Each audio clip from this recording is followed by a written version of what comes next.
Podcast. I am your host, Eric E-Man, the cool guy with all the wrestling factoids that you love to listen to, just yammer on and on and on about. I'm just kidding. No, but seriously, thank you for tuning into the GSMC Wrestling Laureate Podcast, brought to you by the GSMC Sports Network. We have a great show for you lined up today. Today, we're going to talk about our AEW Dynamite review. We're also going to talk about a Thursday Night Wrestling preview, a little bit about, what to expect from Impact from the fallout of Rebellion at the Palms Casino in Las Vegas. And also, we're going to talk about Ring of Honor. Also, our third segment, we're going to talk about specific match, types that I've been looking, kind of like researching. I've been like, I don't know why, but there was something in the Ring of Honor thing that made me think of match types. And I was like, it'd be cool to cover like unique match types that I feel like would be awesome to kind of have regularly or weekly or just like monthly on pay-per-views or something like that. And I'm excluding, of course, your regular, you know, Hell in a Cell, Steel Cage, Last Man Standing, I Quit. Basically all the mainstream ones like TLC, ladder matches, and table, et cetera, et cetera. And to cap it all off, we're going to talk about Logan Paul's recent prime hydration controversies. So I want to say Hershey's. Like maybe I'm hungry. Maybe I want some chocolate. I'm just kidding. All right. Well, before we move on to any of that, we're going to talk about our tips and donations. We get a number of questions from viewers like you that come in during the show.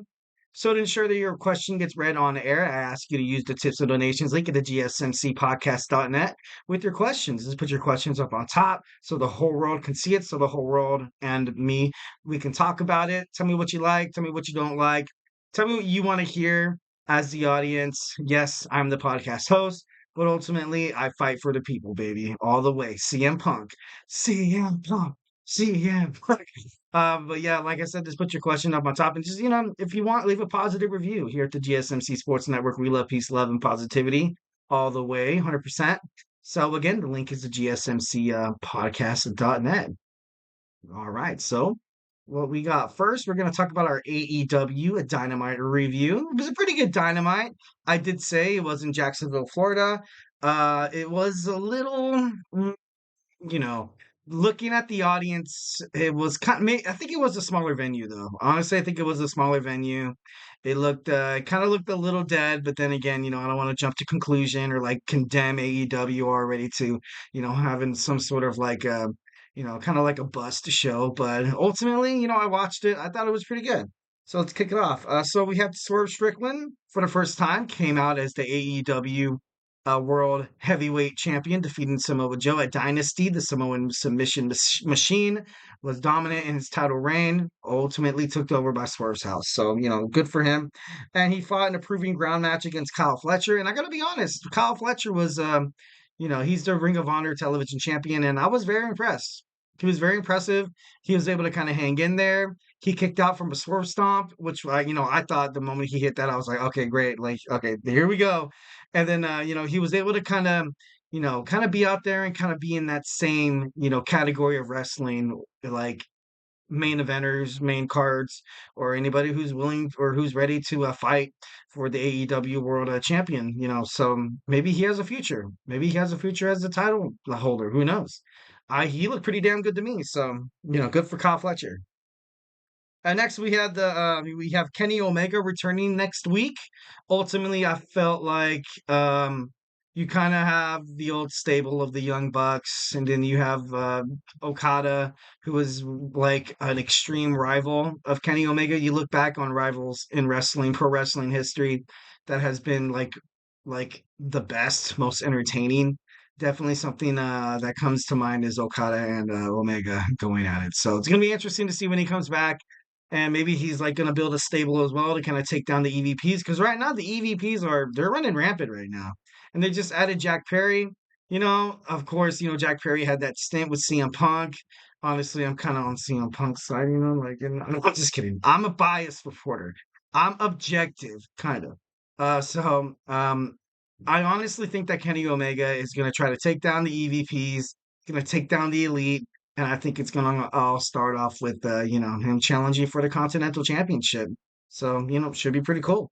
Next, we're gonna move on. They had an interview with Thunder Rosa. Thunder Rosa was ultimately attacked, and Thunder Rosa just looked. She looked pretty sad. She looked pretty sad. She looked upset that she wasn't able to beat the timeless Tony Storm at AEW Dynasty. But ultimately, there's always more time. There's all it's not timeless like Tony Storm claims. But Thunder Rosa is a good wrestler. She's an amazing competitor. She's an entertainer. I know, like I listen to her on the podcast and bust it open from time to time, and she's good. She's very good. Absolutely, 100%. Next, we had the Willow of Nightingale celebrating her recent TBS championship win over Julia Hart at AEW Dynasty. Um, it was interesting because the moment Mercedes Moné came out, you could tell, like you can just tell by like just the feeling in the room that Willow, Chris Statlander, and also like her hype man.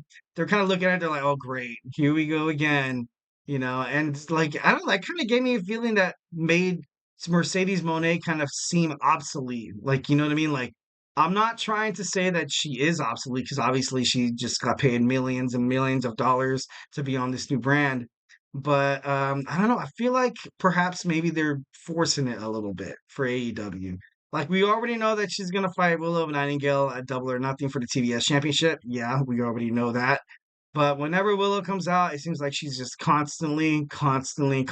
Mercedes Monet is definitely a sure thing to come out, and you hear her new music, the CEO thing. So maybe they should line up on it a little bit. But anyways, there was a confrontation inside of the ring. Willow basically Mercedes Monet kind of called her the B word, which I can't say, but it just rhymes with witch. Am I, sandwich? I'm just kidding. Man, I want a sandwich. I'm just kidding. But I don't know. You could just see like that Mercedes Monet kind of has this personal vendetta against Willow Nightingale. Like I said before, Mercedes Monet's last match was against Willow, and Willow ultimately pushed her off the top rope. Mercedes Monet landed on her foot wrong, like broke it in several places, was told she can never wrestle again. Mercedes worked hard, trained, eventually coming back to AEW. But she kind of takes that personal, and don't get me wrong. I'm a guy from the Attitude Era. I like it when wrestlers kind of seem like they kind of make it personal, when they seem like they actually hate each other and want to claw their faces off and stuff like that. Like I'm for it. I'm for it.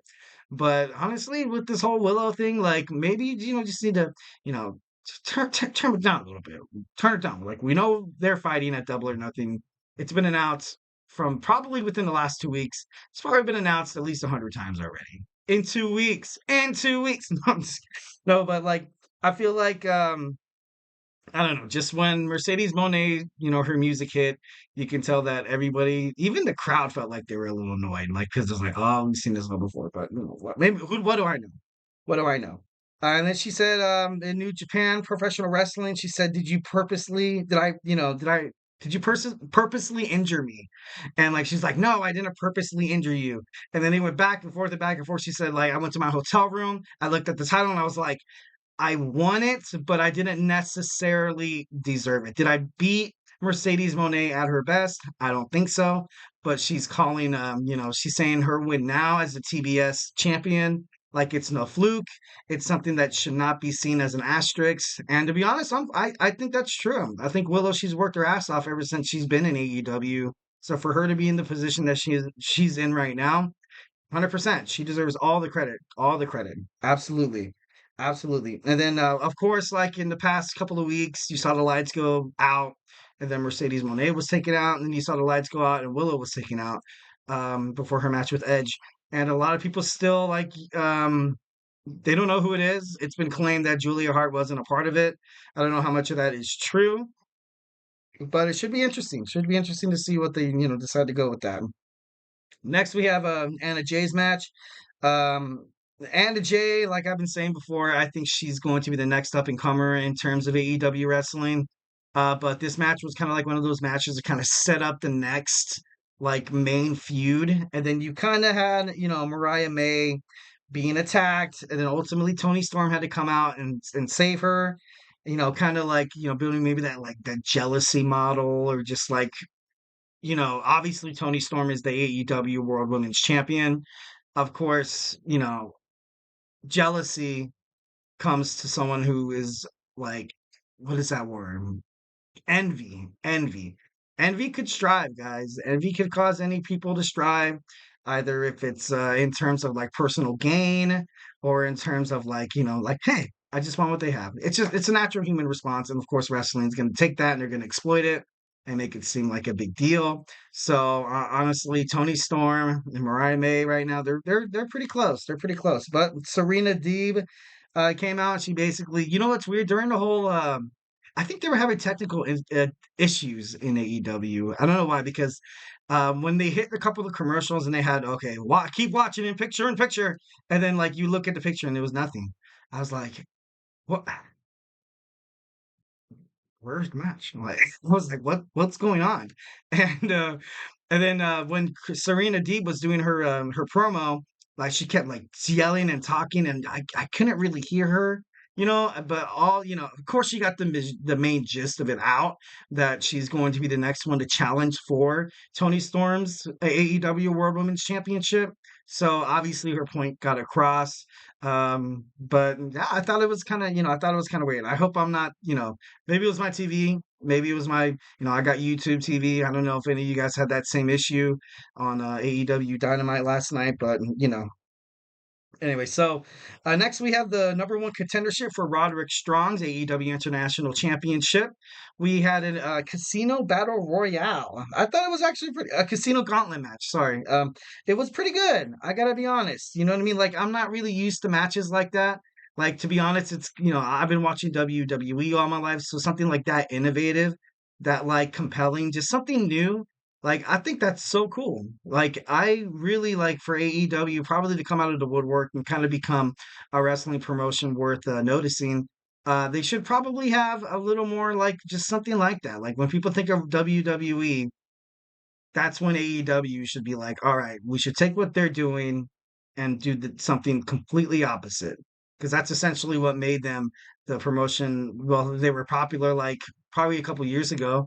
But of course, Vince McMahon was on WWE, head of creative, and creative projects and talents and stuff like that. So, obviously Vince McMahon wasn't the best creative officer, but now AEW, and hopefully this is their first step toward the right direction. The AEW dynasty did really really good. So, like I said before, I really don't want to see anything happen to AEW. I really honestly don't, because I like the show. I've been a fan for like a couple months now, straight up, being straight up with you guys.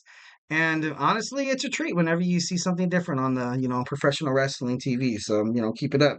So it was a Casino Gauntlet match. You started off with Dante Martin and Jay White, Switchblade Jay White. Honestly, I have pretty good. I don't know. I see potential in Jay White. He kind of reminds me of, and obviously he'll never be the Game, but he kind of reminds you like a Triple H. He kind of has that like that bad guy mentality and always permanent like heel, but he's like that heel that people can kind of get behind under the Bullet Gold, the Bullet Gold Club. So I think he's one of the next definitely up and comers for the AEW World Championship. He's probably gonna end up fighting Swerve Strickland probably within the next couple of months, maybe speculation. But yeah, he started off with Dante Martin out that, competitors like Jay Lethal was featured in this match. You also saw Kyle O'Reilly, Lance Archer, and of course, Will Ospreay. It was a good match. It was pretty cool. I kind of like the rules of it. Like, usually, normally in a gauntlet match in WWE, you have two superstars come out, and the superstar does not come out until one of them is, defeated, pinfall, submission, and that's when the new guy comes out. This one's quite the opposite, so to speak. So you essentially have two wrestlers. You have two wrestlers. They're just kind of beating the hell out of each other. But in theory, it's kind of like a time limit match, because random people, they just keep coming out, coming out, and coming out. So the more and more you kind of speed up the match and kind of win, is the less people in the ring you have to worry about. So at time, obviously, this kind of looked like a six man, like a fatal seven way or something like that. And it was pretty cool. I dig it. I dig it. I thought it was pretty dope. Something new, something innovative, like I was mentioning before. So, And then next we kind of have the learning tree Chris Jericho come out and doing what he, what people expected him to do. Hook was not on the show tonight, but he was celebrating his new FTW World Championship reign. He it was because he totally came out. Like he totally came out. Chris Jericho, like he was he was kind of being like an a-hole. He was kind of being a-hole to the crowd. Like a-hole meaning that like, dude, like he knows what the fans were thinking about him on AEW Dynasty, telling him to retire and stuff like that. And like he just like he went out there and he was being like, "Oh my God." It was crazy. It was crazy. Like he found a way to spin it and like throw it back in the AEW universe's face because he was like, "This FTW championship means for the world. I couldn't have done it without you guys. We did it together." And everybody was like in the crowd, they were like, "What the what is this guy talking about? We totally hate you. We told you to retire." And then like but in reality, Chris Jericho was just spinning it, just spinning it and spinning it. And he was like just rubbing it in his face, like such a jerk. Oh God. Classic Chris Jericho though. This is why he belongs on a wrestling promotion. This is why you pay the man. This is why you don't let him retire. This is why he makes big bucks and doing what he does. And Chris Jericho has been the best at it for his whole entire career. WCW, WWF/WWE, and now in AEW. So, And it was crazy how he was talking about Hook. He was like, he needs to get rid of that dead weight. He mentioned a couple of wrestlers, and he was like, also Taz, his father, which was, obviously no wrestler wants to find out, like, hey, dude, you should get rid of your dad. Like, he's totally weighing you down, bro. Like, obviously Dominic Mysterio must have listened to that because he got rid of Rey Mysterio. But now, who has the more success, bro? But and then at the end of it, you saw Big Bill come out. Big Bill, formerly known as Big Cass of WWE. He wants to learn. So he went under the Chris Jericho learning tree. So now you have a new stable kind of building up. I can imagine maybe two, maybe, yeah, two. I'd say two guys tops. I was going to say three, but I was like, nah. I think the new stable that's going to be branching out is the learning tree where Chris Jericho, Big Cass, kind of reminded me of like an evolution thing. Honestly, it really, really did. Big Cass kind of assuming the role as Batista, Chris Jericho, like a Triple H. Maybe sometime in the future of AEW, I don't know who is it going to be. I don't know who's going to be, but you're going to have those two other guys that like kind of remind you like a young up and comer, like Randy Orton was in Evolution, and kind of like that old seasoned veteran. More, I can't say really more older than Chris Jericho because I don't really know how that many guys that are in the AEW roster that would fill that role. But hey, like who knows?